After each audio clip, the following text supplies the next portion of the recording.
But once I realized that it was going to happen for me, I became very at peace with it, to be honest, because I knew I would try to impact children at some point in my life.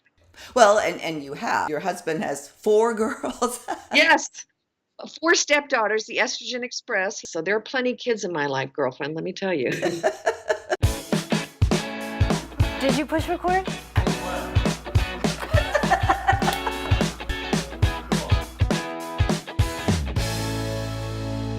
Thank you so much for tuning into our second act with Paige and Silka. Today we have our guest segment, and I'm so happy to welcome back Shivaun Palmer to our program. Shivaun, thank you for joining me again. Hello, lovely lady. Greetings from Dallas, Fort Worth, Texas. Siobhan is the founder of Plaid for Women, a great resource for women of all ages. And I'm real excited to have her on the program because she is also a perfect example of being childless after 50, or I should say, not giving birth after 50. And that's the theme, of course, this week on our program. So, Siobhan, just give us some brief history. Why did you not have children yourself? I actually, I'm on my second and last marriage. I told my husband, but my first marriage, we did try to have children, and unfortunately, there was some OB/GYN issues, endometriosis. So ultimately, I did not have children. But I can honestly tell you, many, many years ago, I love kids. I've served on many, many boards. I was recently on the board for Girls Inc. here in the Dallas-Fort Worth area.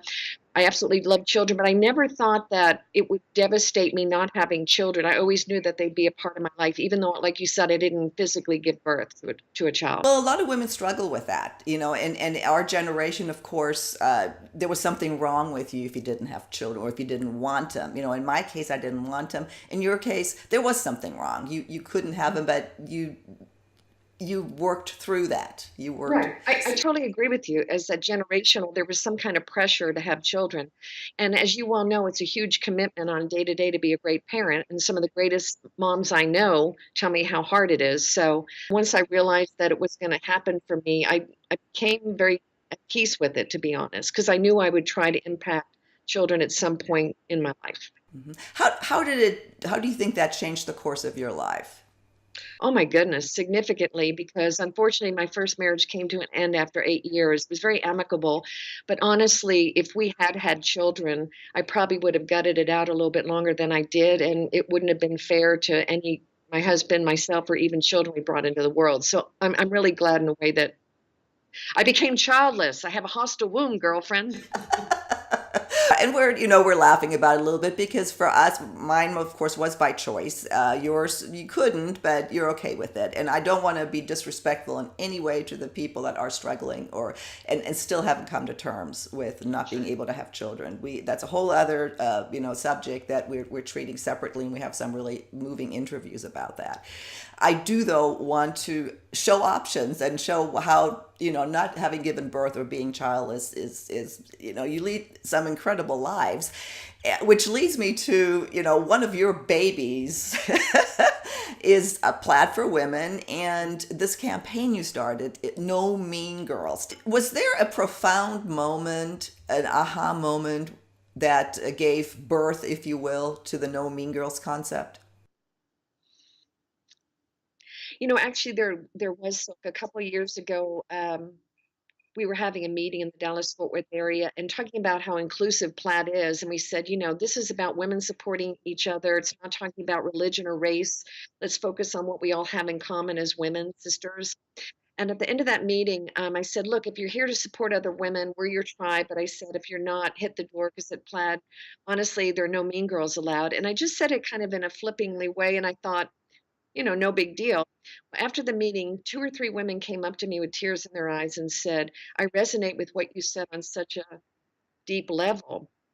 And the conversation went to being these women being bullied as young girls in school, their own daughters having trouble and struggles in school. And so we have got to break this cycle, Silka, because it's still happening in our schools, even worse today with social media and kids having so much pressure on them to look a certain way or act a certain way. Over the last 2 years, Silka, I have met with women, very high level women across multiple industries who have shared with me their experience either being bullied or being a mean girl. It hits women at a very cellular level.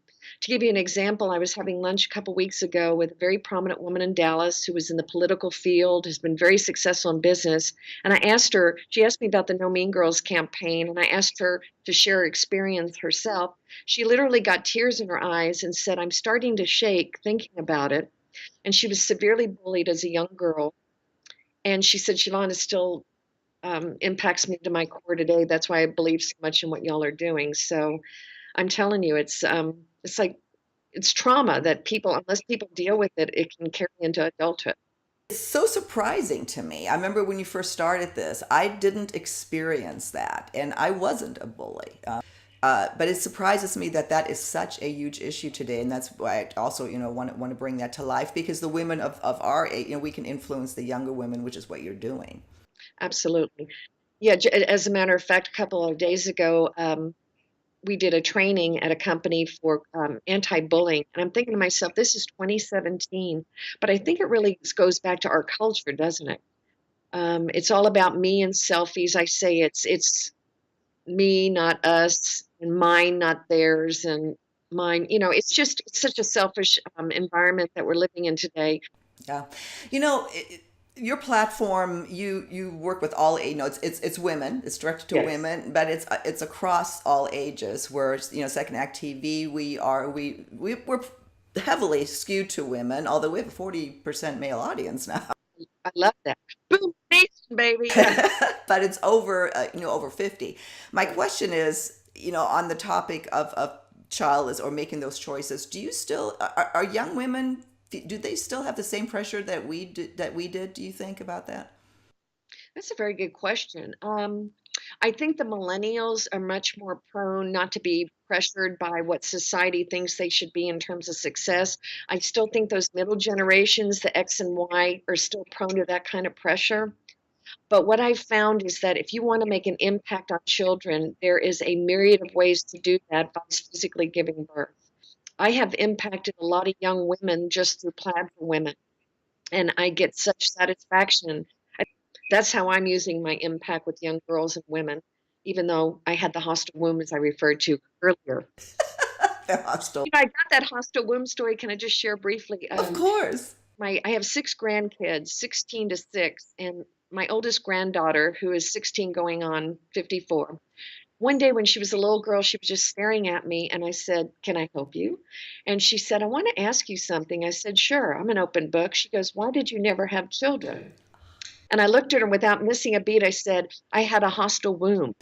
So she looked at me with these big blue eyes, ran home to her mother, and I get a phone call from my stepdaughter an hour later, and she said, Siobhan, did you tell Sadie you have a hostile womb? And I said, I most certainly did, because it's true. And so that was a mother-daughter learning experience, I'm sure, a teaching experience. But you have to look at life. I mean, it's not perfect. You get dealt some cards, so kind of pivot and try to make the best of it. Well, Siobhan, thank you for giving birth to No Mean Girls. And there is you have your first conference coming up in October, and we are going to link to all of your information, the registration information. Give us the dates real fast. Sure, October 6th through 8th in Dallas, Texas. Just go to nomeangirls.com. We would love to have your viewers join us in the Metroplex. And again, I love what you guys are doing with Second Act TV. I think it's such a impactful generation, Boomer Nation. For me, 58 is the new 57. I keep the bar. You're stunning. I just love women in their 50s. I think for me, it's been the best generation of my life. And yeah, I would agree with you. It's been the best years of my life. Siobhan, thank you so much for joining us. We'll see you soon on another episode of Our Second Act with Paige and Silka. Silka, thank you. It's a pleasure as always. Bye-bye. Talk to you soon.